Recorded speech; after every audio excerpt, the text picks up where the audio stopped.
en la leche materna, en las salivas, secreciones intestinales, nivel vaginal, entre otros. Bueno, como dijimos, tenemos dos subclases, ¿sí? De IgA, en una relación 5:1, supera la IgA de su clase 1 a la 2. La IgA de su clase 1 tiene la región bisagra más larga, ¿sí? Que la IgA2, por lo cual eso hace que sea mucho más susceptible a la acción de ciertas proteasas bacterianas, ¿sí? Y por lo cual no pueda encontrarse esta subclase en mucosas. Es decir, que la predominante en mucosas sabemos que es la IgA de tipo dimérica secretoria, ¿sí? Pero esa IgA secretoria está conformada principalmente por IgA de subclase 2, ¿sí? Mientras que en el suero, en el plasma, en la sangre, la que está en circulación es de, digamos, en mayor cuantía, es la de subclase 1. Aquí está mal, dice isotipo 1, no es isotipo 1, es más vale subclase 1, ¿sí? Esto vamos a corregirlo. ¿Sí? Fíjense, aquí tenemos algunas gráficas, ¿sí? Como nuevamente se unen los extremos carboxilo terminal mediante ese puente de unión que era la que producía la conjunción, que era ¿cómo es? La cadena J, ¿sí? Y aquí faltaría, no, acá se encuentra, ¿sí? Ya en color rojito, no sé si se observa, lo que sería la porción del receptor de poliinmunoglobulina que le da esa capacidad secretoria y le crea básicamente mayor resistencia a este dímero para que tenga mayor capacidad neutralizante. Pasamos a la inmunoglobulina E, ¿sí? Es básicamente, esta se encuentra en muy bajas concentraciones, al igual que la próxima, que es la inmunoglobulina D. Es una estructura monomérica, al igual que la D. No tiene capacidad de activar el complemento, también vamos a hacer una comparación con la inmunoglobulina D, ¿sí? Participa en reacciones o procesos de reacciones de hipersensibilidad de tipo 1, conocida como los procesos alérgicos, y también en infecciones de tipo parasitarias, más bien parasitarias de tipo delmintos, ¿sí? Los que son los conocidos como vermes o gusanos. Las concentraciones en suero son muy bajas y son de vida media corta, y básicamente, con las células que interactúan son con, por ejemplo, los basófilos, eosinófilos o mastocitos, a través de sus receptores de la fracción constante de tipo epsilon, y ahí tenemos de tipo epsilon, tipo 1, 2, ¿sí? Con los cuales pueden interactuar. Bien, en esta gráfica se muestra entonces una célula B activada, ¿sí? Que ya se produjo un switch de isotipo, en este caso se está produciendo inmunoglobulina E.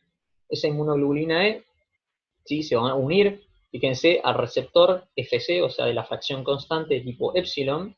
Epsilon justamente es la cadena pesada, ¿sí? La cadena pesada del anticuerpo.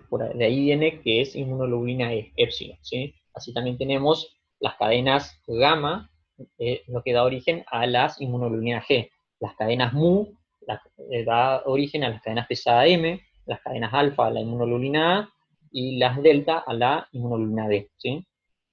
Entonces, una vez que se une el anticuerpo al receptor Fc, ¿sí? Esto queda, ¿sí? Pero ante el reingreso de un alergeno, es decir, ante una segunda exposición, ese antígeno se va a unir a estos anticuerpos que ya están unidos a los receptores Fc del mastocito, y eso va a activar, una vez que se entrecruzan los receptores, al mastocito para que este mastocito libere el contenido de sus gránulos, ¿sí?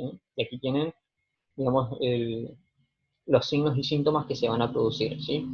Básicamente eso va a depender, como dijimos, del factor genético que influye en el individuo y el medio ambiente, pudiendo producir solamente una reacción de hipersensibilidad tipo 1, pues no diría que pasa desapercibido, sino con algunos signos y síntomas, pero puede llegar también a un shock anafiláctico, ¿sí? En estos casos, por ejemplo, es importante la administración de antihistamínicos y corticoides.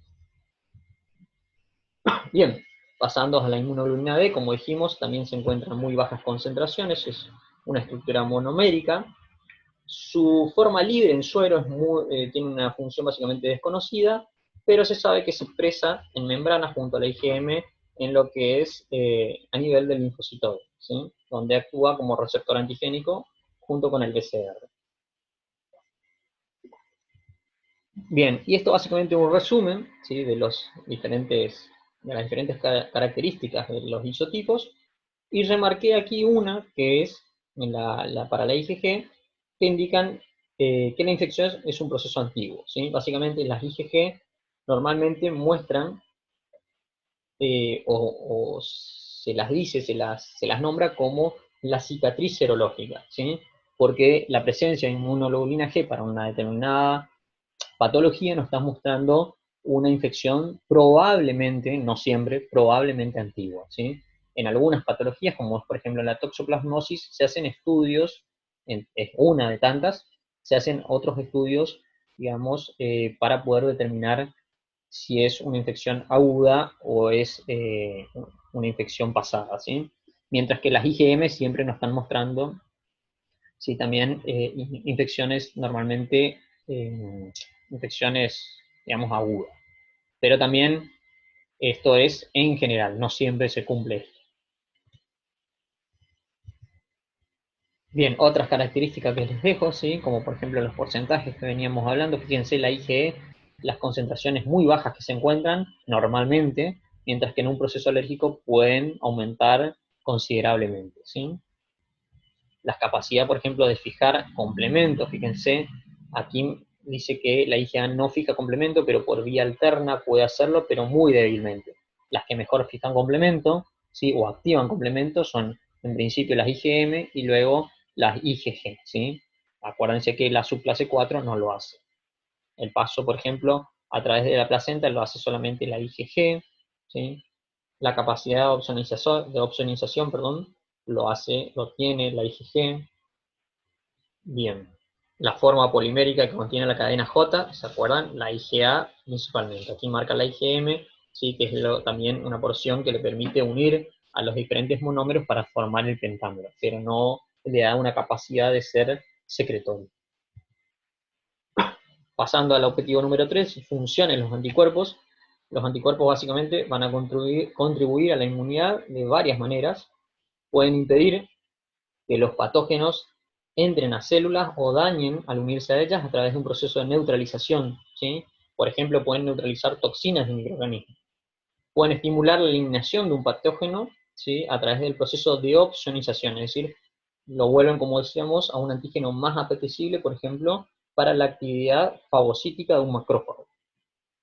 Pueden desencadenar la destrucción directa del patógeno, estimulando otras respuestas, como es el proceso que se conoce como ADCC, que es el proceso de citotoxicidad celular dependiente de anticuerpo, o también la lisis a través de la vía del complemento. Básicamente vamos a ver rápidamente cada uno, por ejemplo, el proceso de neutralización lo posee, por ejemplo, la IgM, la IgG, la IgA, en donde, por ejemplo, aquí tenemos células con receptores para cierta toxina, mientras que estos anticuerpos pueden unirse y neutralizar de esa manera las toxinas, previniendo así el ingreso a nivel celular. La capacidad de opsonización no es lo mismo, por ejemplo, como decíamos, un macrófago que fagocite a estos antígenos que un macrófago que fagocite a ese antígeno, ¿sí? Opsonizados por anticuerpos. ¿Sí? Para eso también sirve, como decíamos, los receptores FC, ¿sí? Los de FC gamma. Y pueden activar el complemento, como dijimos, las mejores, la IgM y la IgG, ¿sí? Y producir, por vía clásica, activar el complemento, y producir, llevar a la formación del MAC, ¿sí? Esos poros de membrana que llevarán a la lisis celular. El MAC, que es el complejo de ataque a la membrana. Y el ADCC básicamente es esto, donde tenemos, por ejemplo, esto ocurre mucho en las células natural killer, ¿sí? Células del sistema inmunoinnato. Fíjense cómo aquí combinamos una célula del sistema inmunoinnato con un anticuerpo que es un componente humoral del sistema inmunoadaptativo, donde, por ejemplo, se da mucho en células que están mutadas y pasan a ser células tumorales, o células que se ven infectadas por virus, ¿sí? Es decir, estamos hablando de antígenos endógenos. Entonces, se expresan, por ejemplo, antígenos en la célula, antígenos que antes no se expresaban, y son reconocidos como antígenos extraños o proteínas extrañas. De esa manera, estos anticuerpos van a reconocer que hay algo extraño y se van a unir mediante sus porciones hipervariables a estos antígenos, y luego va a venir, por ejemplo, una célula natural killer, y mediante su receptor CD16 se va a unir a la fracción constante al extremo carboxilo terminal a este anticuerpo. Es decir, el anticuerpo actúa como un puente entre la natural killer y la célula infectada. Una vez que se une, se acopla, se va a producir la activación en cascada intracelular de señalización y se va a terminar liberando el contenido de ciertos gránulos, como son, por ejemplo, en este caso, contenidos, gránulos citotóxicos, como son las granzimas y perforinas, y como su nombre lo dice, las perforinas lo que hacen es producir poros, perforar la membrana de esta célula infectada, y las granzimas se van a